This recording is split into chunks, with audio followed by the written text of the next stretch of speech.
Thank you very much for that warm and kind introduction. Most difficult issues benefit immensely from taking a relatively simple approach where one begins with basically an awareness of the problem and then follow that up with assessment and analysis. And that's the structure of this symposium that we will be engaged in over the span of the next 48 hours. Tonight's opening session, plenary session, is entitled The Experience of Genetic Disorders. We hope to make you keenly aware of the issues that are confronting all of us. I'm grateful to have participating in this session two individuals. I'm going to introduce both of them, and then one will speak, then the other, then I will speak, and we'll save the questions to the very end so that if time permits, we can handle those questions. If not, I would encourage you to contact us in the balance of this symposium to get your questions answered about the particular issues which we raise. Our first speaker is going to be Mrs. Markie Jackson. I have just met her because of travel problems. She has just arrived, but she is associated with a national organization that is Hemophilia Health Services, where she serves as a district representative. She has a son with a sex-linked condition known as hemophilia. And so she is going to be speaking from very personal experiences as well as professional experiences with the organization with which she serves. Our second speaker will be Dr. David Biebel. David is Director of Communications for the Christian Medical and Dental Society. He has an undergraduate degree from Gordon College, and he has theological degrees from Gordon Conwell Theological Seminary. He has served as the editor of Focus on the Family's Physician magazine. He has published some 9 books, including a first one which dealt with his personal experiences with the death of his oldest son from a very rare genetic condition. And so again, you will be hearing firsthand the struggles of what it is to live with genetic conditions. So please welcome our first speaker, Markie Jackson.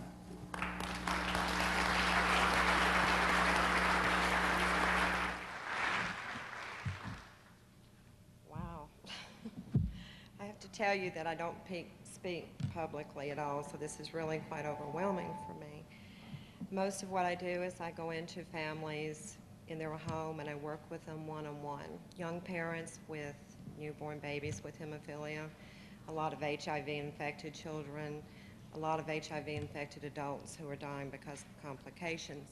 So most of what I do is very quiet, and it's nothing like this. So I'm going to make a lot of mistakes, but I want you to bear with me because this is a hard story for me to tell publicly. It's always been one that we've held close. So you're going to have to just kind of give me some leeway here, okay? Okay, when I was thinking about the experiences of genetic disorders, experiences, that's such a wide word, and I was trying to figure out how to tell caretakers and people that interact with our population in our community what they need to know. The only thing I could think of was to tell you the journey. It's been a long journey. It's been a journey that we started 21 years ago. So in your minds, I want you to picture a beautiful, healthy baby boy. He's just been presented to his parents. His great curls, big green eyes. He's every parent's joy. This baby was circumcised at birth. 3 days later, this baby is black and blue. He's swollen, and he's still bleeding. Physicians can't figure out why, so they're hiding him in the back of the nursery because, you know, it looks real bad. This baby's got a lot of bruises, and it looks like this hospital really messed up. They're not bringing him to me, his mother. They're hiding him. They're keeping me sedated because they don't know what the problem is. So the physicians in the hospital decided they must have clipped a vessel when they did the circumcision. So they started taking what turned out to be a long series of stitches. This infant, when I brought him home, had 21 stitches. That was not his problem. He almost bled to death. 3 days later, they happened to realize that they were in over their heads and they needed to call someone in. They called in a physician who immediately, she does mission work overseas, and had seen this one other time in her life. She took one look at my child and knew immediately what it was. Tell me she was not a godsend. She ordered the testing, she gave him his clotting factor, I took my child home. But when I took my child home, I knew nothing. No one taught us anything. They sent this child home with inexperienced parents who were just told, this child is not normal, he has hemophilia, he won't grow up like other children, he won't play sports, and by the time he's 10, he'll have damaged joints. That's what I knew. I have to tell you, I was terrified when I took this child home. So they told us to return in 8 weeks for some genetic testing, okay? Didn't have a clue what that was. Didn't even know how this was transmitted. We didn't make it 8 weeks. In 6 weeks, we were in the emergency room. My child had a traumatic bleed. It took 17 attempts at trying to give him his clotting factor before his bleeding stopped. He was still handed back to us and said, take him home. This happened again and again and again. No one educated us. We didn't know the questions to ask. And that's what I want you all to realize, is that young, scared parents don't know where to start.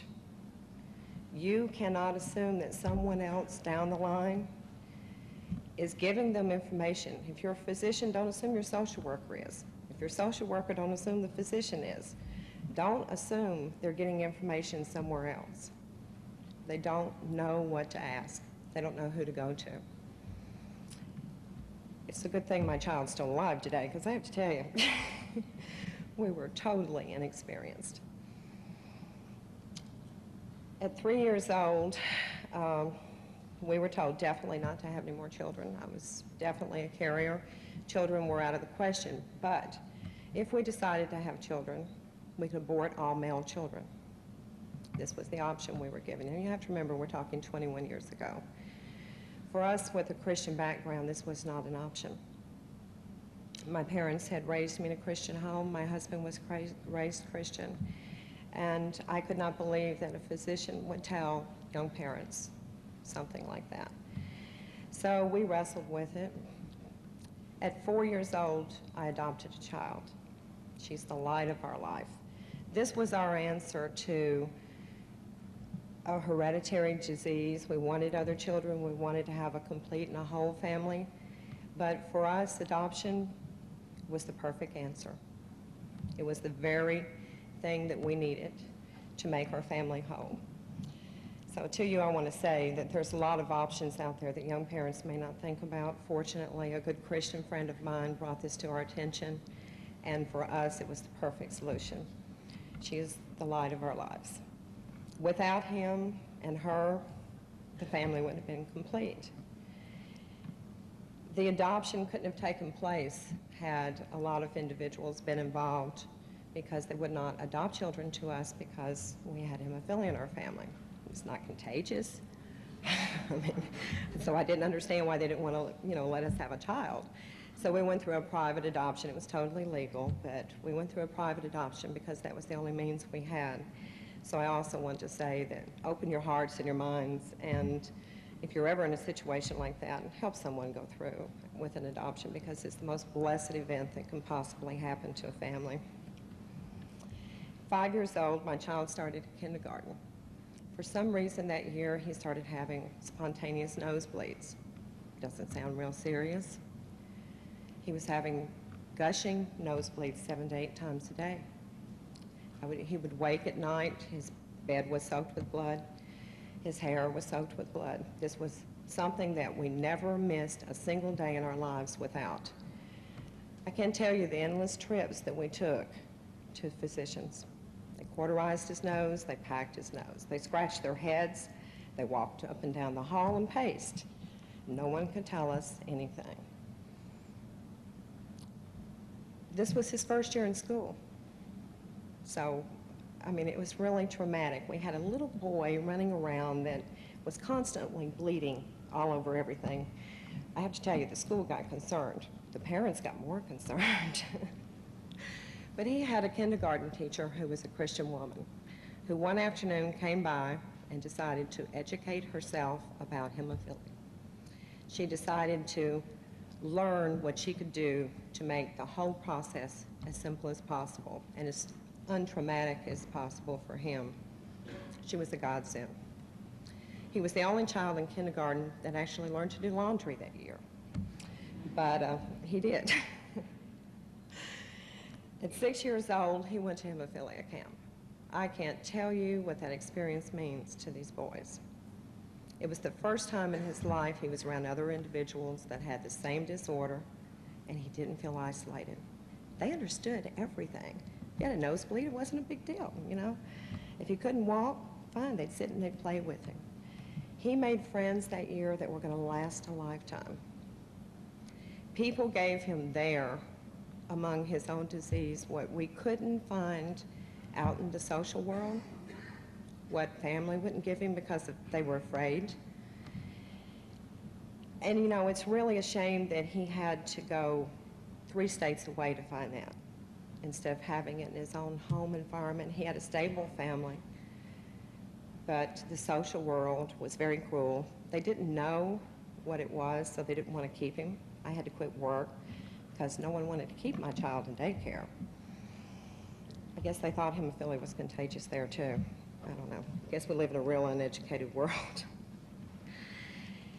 My son, who was told he would never play sports and then he would be in a wheelchair by the time he was 10, he excelled in t-ball, little league, water skiing. You name it, this child has tried it. And he's not only tried it, but he has done well. Because he was taught that the disease doesn't limit him. He limits himself. He has to get out there and try. It was other individuals in gym class, for instance. He was sat in a chair. He wasn't ever allowed to participate. He was sat in a corner and told to write written reports and watch the other children play. But in his own home environment, he was out there excelling in everything he wanted to do because he wasn't afraid to try. And there were people that were willing to let him try and not hold him back. We're going to move to March 1987, and this is where it's going to go a little difficult for me here. My child had learned to manage his hemophilia. It didn't manage him. We had managed to cope with life as it's known. It's not normal by any means. I took my child, it was 2 weeks before his 13th birthday, I took him to clinic.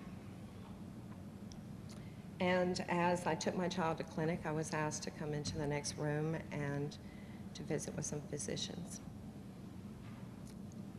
I went into the room, and for 2 hours I was bombarded with statistics. My child had contracted HIV because the blood products that I had been giving him for the past 13 years to control his bleeding had also been infected. My child was 13. I can't tell you what it did to us. He has a sister, so I had to tell him because she needed to be protected. It was his responsibility to protect society. Those nosebleeds continued off and on. So upon this 13-year-old child, I placed a burden that shouldn't have to be put on any child. It was the most heart-wrenching day I can ever remember to tell my child that the 5 friends he had buried that year that were also children, that's what they died from. We didn't know it at the time, but I had to tell him that the very same thing that buried them is what he was carrying. You know, I've taught my child that God gives us circumstances in our lives, that each experience is for a reason. We don't know that reason. It's not for us sometimes to know, but it's how we use that experience that we will answer for someday, and that's what I truly believe. It got real hard to tell my child that at that point in time of his life. He was just coming to terms with death, He was a young teenager. He shouldn't have had to worry about any of that. And I have to tell you, it really tested his faith. It tested mine immensely. The things I had told my child for years, I was questioning, and it was really hard. We went into counseling. And anyone who thinks you're weak if you go into counseling, let me tell you, it takes a lot of courage to go to counseling. And it takes even more courage to tell the truth once you get in there. So we started counseling. It worked. In 1988, he lost another close friend. This friend had been with him since he was 6 years old at camp, and it really took a hard toll. They were going to graduate high school together, and in November, before they were to graduate in May, his best friend passed away. This is too many deaths for a young child to face, and it was very traumatic. He went through a real rebellious stage, let me tell you. It was, I had to go back to counseling for that. But through it all, you know, he's managed to pull himself back together, and he's managed to think that, you know, somehow every experience, no matter how bad it is meant to help someone else. And when I was telling him that I was coming to speak, I asked him what he wanted me to say. And his answer was real simple. He said, "Mom, tell them that we're all on this journey of life together. Our paths may be different, but God has put us all here, and we're all going to end up the same place. It's only by God's grace they're not on the road I am." That's what I want you each to realize. I believe that God's grace and design is in each of our lives. This is something that my child has held on to. My child is doing very well. They have used him in protocols as a study because they can't figure out why he's doing so well. The other children are not doing well. The other adults are passing away. And for some reason, he actually has an immunity system that is stronger than mine. And I believe that it's because he's entrusted his life to the Lord, and I believe that he works in the hemophilia community. He gives of himself wholly. I give of myself wholly to work in this community, and I believe that it's just God's blessings keeping us going.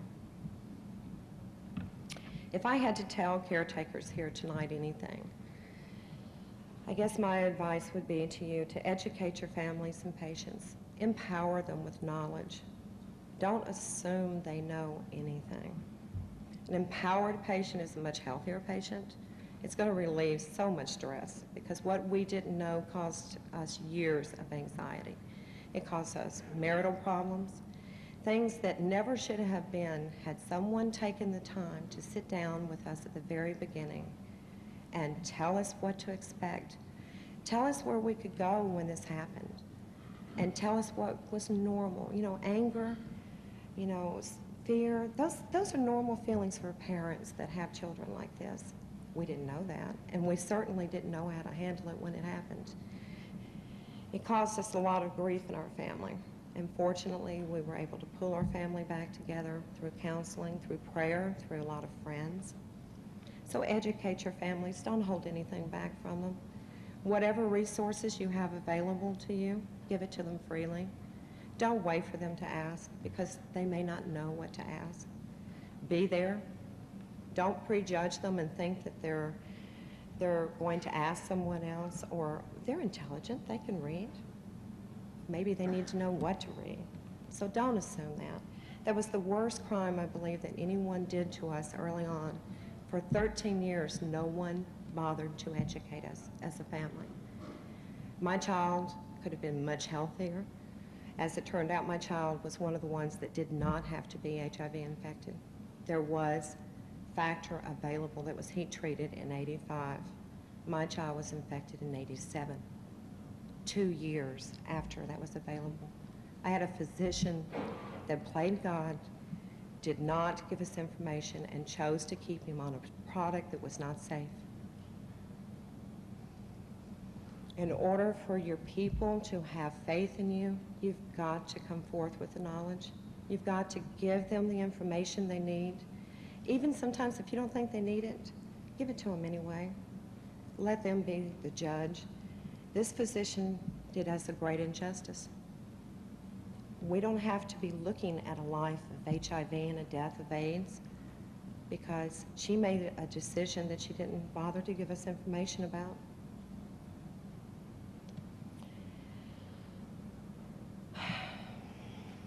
I guess all I can say after this is just, I'll summarize the story and tell you that my child has continued to excel. He became a father this past year, and that was against all odds. We have the most beautiful grandbaby. If I sound like a proud grandmother, it's because I am. This child is totally healthy. His wife is not HIV infected. And this is the joy of his life. When he was a little boy, he always said he wanted to be a father. So I guess if I had anything in this world to be thankful for is that God's blessed us with a grandson that's healthy.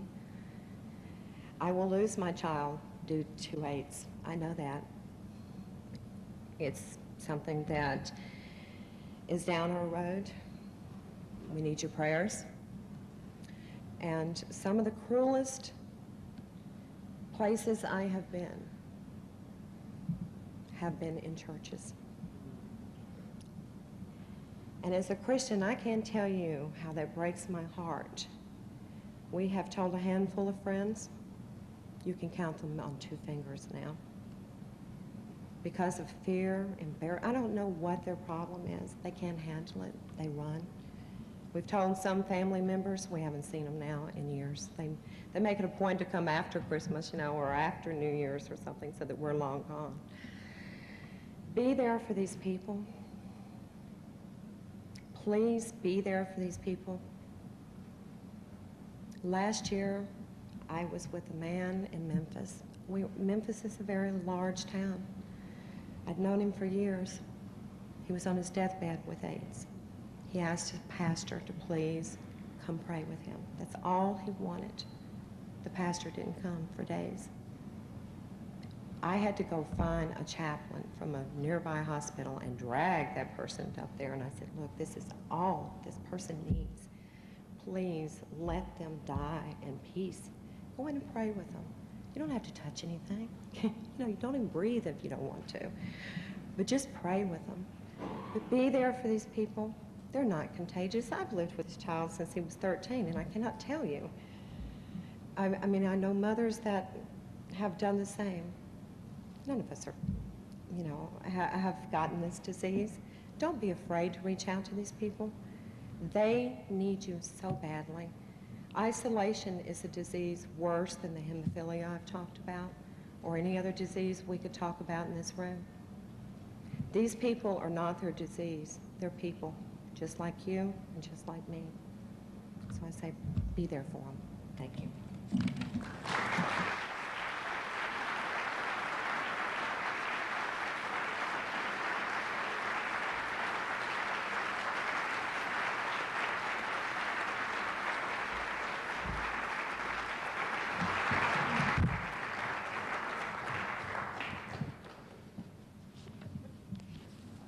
Thank you, Markie. I agree with Sam that we need a little levity in this, and I think especially before we get into another heavy-duty talk. I've spent about 5 months trying to find something appropriate, so I turned to one of the great preeminent philosophers of our time, Gary Larson. And it's hard to find humor about genetic disease. The closest I could come was this one, which maybe some of you have seen. It's 2 deer talking in the woods, and one has a bullseye in his chest, and the other one says, "Bummer of a birthmark, Hal."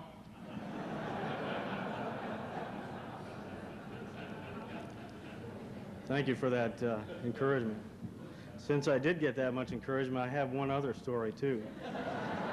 You've heard about the problem they had in England with mad cow disease, and I want you just to suppose for a moment that it were discovered that it were a genetic disease and that somehow it were spreading worldwide.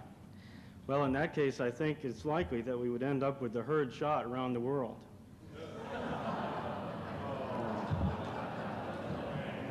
Okay, I'll stop. It's all right.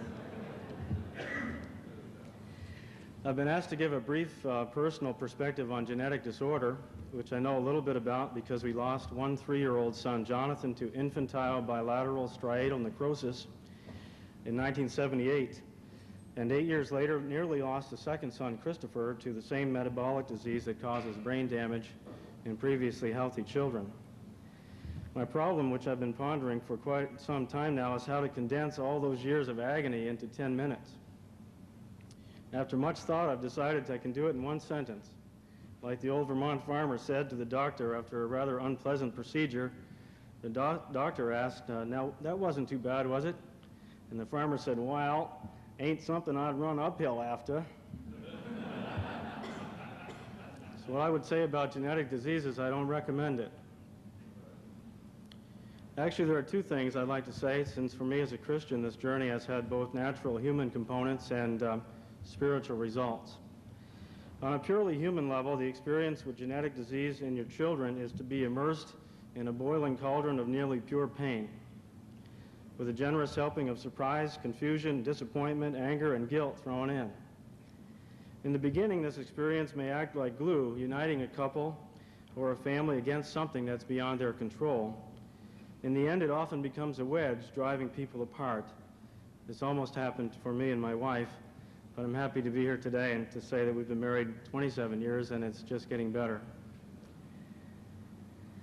People grappling with genetic disease need help. They need your help. If you're a Christian who happens to be a doctor, a nurse, or an ethicist, or even a lawyer, if there are such things as Christian lawyers, a pastor or a chaplain who wants to help such people, I have a few suggestions. The first of which is to keep your focus on the people, both the patient and his or her family. You may be tempted to think of this as another case of cystic fibrosis or infantile bilateral necrosis or whatever it is you're dealing with. And you may be tempted to focus primarily on the disease itself, but the only way to help the people impacted by genetic disease is to remember that they are people who once had hopes and dreams a lot like yours. People who need understanding, support, encouragement, and compassion, which I like the definition of, your pain in my heart. Even when, or especially when, there's really nothing you can do in terms of treatment. If you are a Christian who happens to be a doctor or a nurse or a chaplain or whatever profession you may be, you might ask yourself as you try to help families grappling with genetic illness, what would Jesus do? I have a few suggestions. I think that he would validate the pain, for he was a man of sorrows. He wouldn't say, you shouldn't feel this way. He would say, I'm sorry. He would weep with those who weep. One of the fondest memories that we have of the whole ordeal with Jonathan was hearing that a neurologist who had taken care of him in Milwaukee had wept upon hearing of his death. Jesus would comfort those who mourn by being with them, for he is Emmanuel, God with us. He would carry the pain, for a sorrow shared is a sorrow diminished. He would say, this is our pain. This is our challenge. I am with you. You don't need to be afraid. He would bind up the hurt, fill the void with himself, and nurture the hurting child in us toward maturity, showing us how to use the pain for good, as he did. He would not scold or judge or give a lot of advice. He wouldn't offer a lot of pious platitudes or pat answers to questions nobody's asking. In my case, because he is the Good Shepherd, he went out into the wilderness and found this lost lamb, picked me up, and carried me home, gently. Before I make my second point, I need to say one other thing related to the human side of suffering that comes from genetic disease. I hate what this disease has done to our sons and our family through their suffering and ours with them. So if it could be fixed for future generations through genetic therapy, I would rejoice in that. I can't tell you how much I would rejoice in that, because my daughters may be carriers of this disease. Had I known ahead of time the agony that genetic illness would bring us, I would have preferred to avoid it. So I can understand why people who approach this issue on a purely human level, using secular values and reasoning, may choose to kill unborn, genetically inferior children, in an effort to avoid the kind of pain I've just described. But spiritually speaking, and this is my second point, when I ask myself, would I rather that Jonathan and Christopher had never been born? The answer is absolutely not. Though it broke my heart twice to share their sufferings, through them I know a lot more about love and faithfulness, kindness, gentleness, and humility than I could possibly otherwise have known. Through them I have learned what is important and what isn't.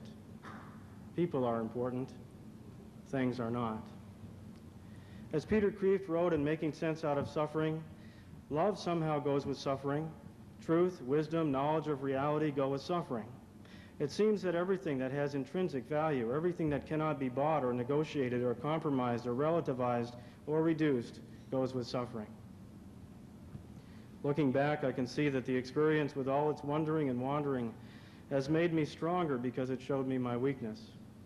Wiser because it showed me the foolishness of centering life on anything other than God. More dependent because as the master of my own destiny, I utterly failed. Closer to God, whom I love today more than I ever did before, and whom I know today better than I ever could have known him without these experiences, and whom I serve today more wholeheartedly than ever before because I have come to see both the experiences and what I've learned through them as a trust, as a gift, which in his grace he has called me to share with others who have their own unique struggles and who desperately need to know the reason for the hope that is in us. A few weeks after Christopher became ill, our second son, although he seemed to be improving slowly, we couldn't rouse him for his late night medication. He was almost 7 years old at the time. Is it another attack, we wondered, the beginning of the end? Will he ever wake again? I climbed into bed with him that night, resolved that if another son of mine had to die, he wouldn't die alone. Before I fell asleep that night, with Chris cradled in my arm, I talked to him as he slept. Daddy loves you, I said. We all love you. Jesus loves you. You don't have to be afraid. If you don't wake up, you'll go to be with him. And we'll see you again. And we'll be happy. We'll be healthy. And we'll understand. I still don't understand, nearly 10 years after that night. At least I don't understand why the Lord allowed my sons to be afflicted with infantile bilateral striatal necrosis. I don't understand why Jonathan died or why Christopher survived. Today he's 16 and nearly totally recovered. But I do understand this. Life is a riddle, which God wants me to experience but not necessarily solve. When I was struggling to solve it, I found 1 Corinthians 13:12, which only makes sense in the original Greek. For now we see or understand through a mirror in a riddle. The Apostle Paul wrote that, and then he said, but then face to face. Modern Christians sometimes rush to put God's truth into little boxes, neatly systematized, categorized, organized, and principalized, when God's perspective on suffering is far too big for any of that. While for some people spirituality is defined by what you know, God may be more concerned with how you handle what you cannot know. A riddle loses its mystery and its power, even perhaps its significance, once it is solved. By keeping us in our riddle, and I think every person's riddle is unique, God is helping us learn about walking by faith and not by sight. And that is what I intend to do, and what we have the privilege of helping others do until we see him face to face. When everything, including our suffering with genetic illness or anything else, will suddenly and absolutely come clear. When he wipes away every tear from our eyes, and there is no longer any genetic illness, suffering, or death. When there is no longer any mourning or crying or pain, for the first things will have passed away, and he will make everything new. Thank you.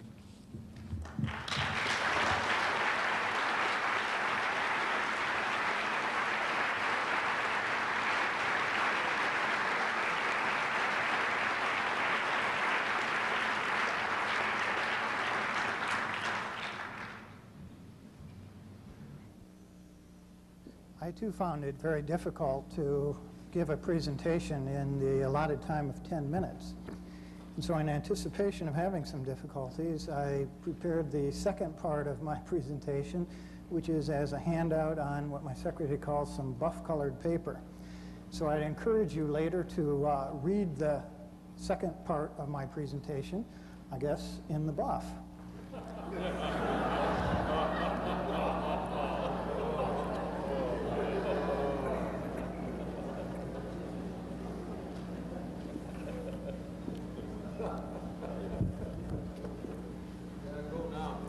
It is 1983. Mr. and Mrs. White are school teachers with two children, a 4.5-year-old daughter and a 3-year-old son. Very ill as an infant, their son has been hospitalized twice and tested for many things, but without definitive diagnosis. At wit's end, the pediatrician suggests, you know, I think we ought to test your son for CF, just to rule it out, because I'm sure he doesn't have it. The very next day, the Whites travel with their children to the nearest large city where their son is tested. He tests positive. Before the news even sinks in, the clinician suggests their daughter be tested also. She tests positive too. Years later, Mrs. White recalls that day as the worst day of our lives, and that the only initial information given them is, your children are going to die.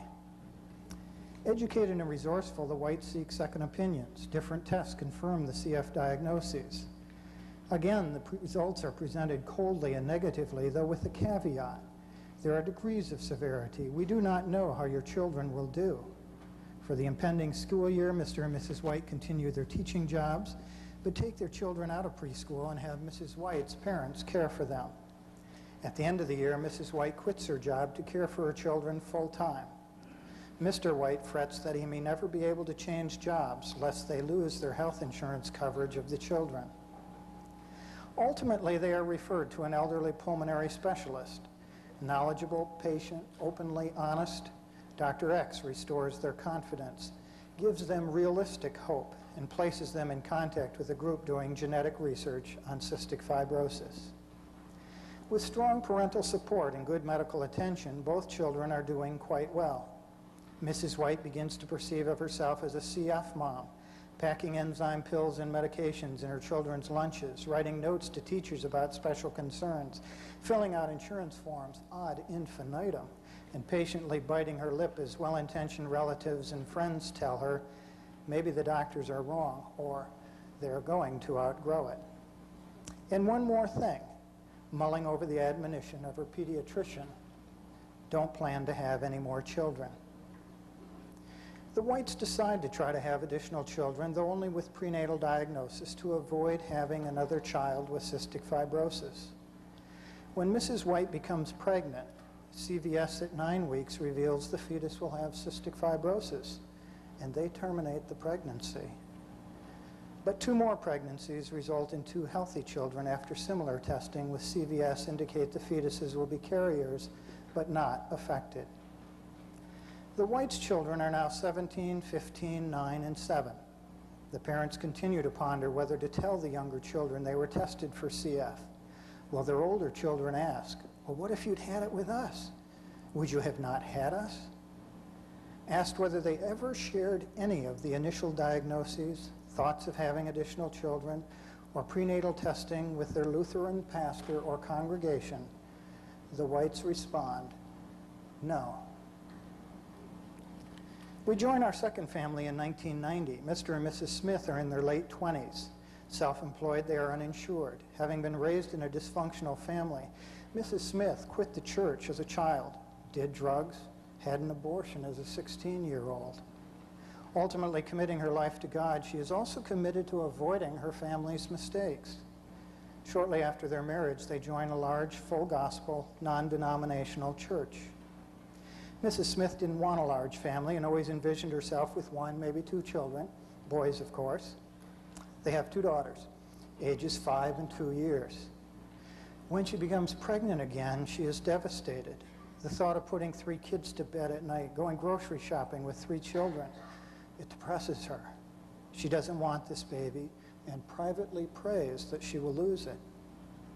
In the 4th month of her pregnancy, she obliges when her obstetrician suggests she have a maternal serum test. The test indicates she may have a problem pregnancy. She and her husband are referred to a nearby hospital for an ultrasound.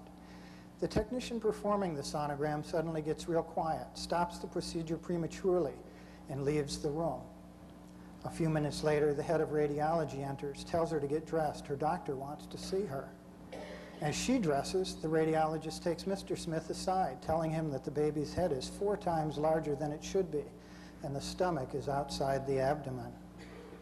Later in the doctor's office, the doctor tells them the baby doesn't have a chance. It is seriously deformed, later identified as having trisomy 18, and urges them to abort it immediately, giving Mrs. Smith vaginal suppositories to take yet that night in preparation for labor the next day. But as Mrs. Smith says, we go to a church where we believe in miracles. We believe God's still alive and he still cares about his people and he does things for them. He's active in their lives. So we thought we'd just pray and trust God and just pray for a miracle. From the doctor's office, they go to her mother's and tell her the news. Then they call their pastor who says, it's not my place to make this decision for you. You need to pray about it. So the Smiths wait and ask their congregation to pray for them too. When the Smiths inform the doctor and his staff of their decision not to end the pregnancy, they sense the staff is disapproving, curt, even ugly and hateful. But as the pregnancy progresses, the staff softens, begrudgingly appreciating the Smiths' commitment to their unborn child, even at considerable inconvenience, expense, and substantial risk to Mrs. Smith's health. Through it all, the members of their church pray for them and support them, assuring that whatever happens, they will support them. The Smiths tentatively decide that they will abort if her life is in danger. In her 7th month, on Christmas Eve, Mrs. Smith goes into labor. When relatives and friends, including 4 associate ministers from church here, they come to the hospital and briefly visit through labor. As the time for delivery comes, the doctor arrives and the room clears. Through his own tears, the doctor delivers their son and lays him on his mother's chest. In the ensuing hour, relatives and friends gather with them and their dying son, looking at him, holding his hand, touching his face. He lives 1 hour. God had answered one of her most fervent prayers. He was born alive. It is Mrs. Smith's mother who staunchly insists on a viewing and funeral. Through many tears shared with many relatives and friends, both within and outside the Christian community, the healing begins.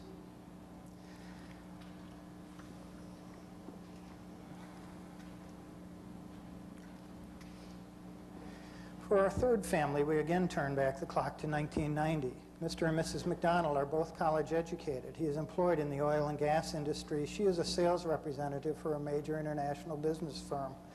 They are members of the local Catholic parish, though a recent change in priests has diminished their commitments and connections. They have 1 son who will be turning 5 shortly, and Mrs. McDonald is expecting their 2nd child. A boy is identified on an otherwise uneventful ultrasound test. Upon C-section delivery, the obstetrician immediately notes Matthew has a partial cleft lip and club foot. Their pediatrician assures them these are everyday problems. This is nothing. In ensuing weeks, Matthew has difficulty eating, gains no weight until put on cereal. At 4 months, a plastic surgeon operates to repair the cleft lip and an orthopedic surgeon corrects the right leg.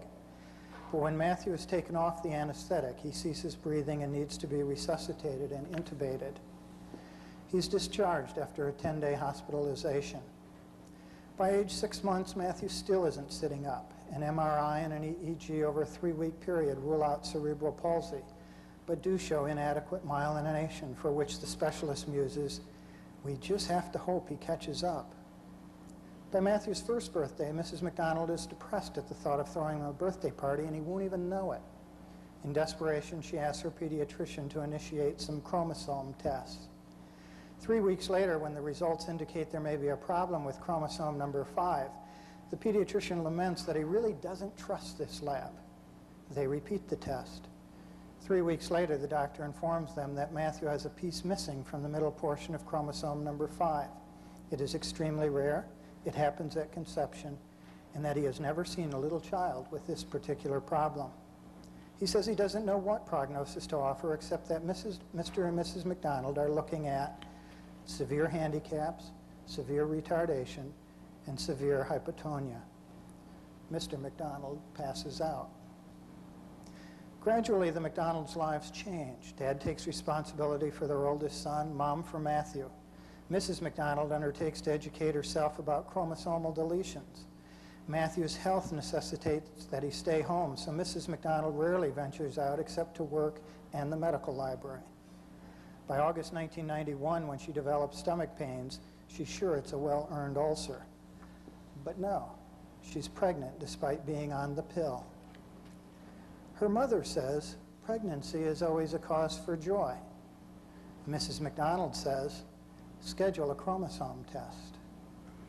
Though chromosome tests had shown that neither she nor her husband have a chromosomal deletion, they feel they cannot have another child like Matthew. So a sample of chorionic villi are taken and sent for chromosomal analysis. 3 weeks later, the test results are in. Of 20 duplicate samples, 19 show no problem. One is unclear. Unsatisfied that the risk is low enough, she insists on an early amniocentesis 2 weeks later. 3 weeks later, they inform the chromosomes look fine. It is a little girl they name Christina. As time passes, Mrs. McDonald continues to bear the principal burden of caring for Matthew. Her amount of sleep decreases as her worries increase. Can she care for Matthew as well as Christina and her oldest son? She explores alternatives for Matthew. Finally, a woman in the state capitol who does placements for the state refers her, because they are Catholic, to a place in an adjacent state, a home called Holy Angels. It is run by an order of nuns known as Our Lady of Sorrows. They provide continuous care for 15 babies as well as teenagers and adults, all like 1 to 4-year-old children. Very ambivalent about whether institutionalizing Matthew is the appropriate thing to do, an afternoon visit to Holy Angels greatly encourages them. 2 weeks later, after reviewing Matthew's foot-thick medical files, the Catholic sisters promise to accept him several weeks before Christina is born. Now, I'm going to leave you to read the analysis and summary of what kinds of issues are highlighted in those 3 case studies, which are real case studies, as well as the situations which were presented by the previous speakers. But let me just briefly conclude. So what is the Christian stake in genetics? I believe it is to promote life, not death.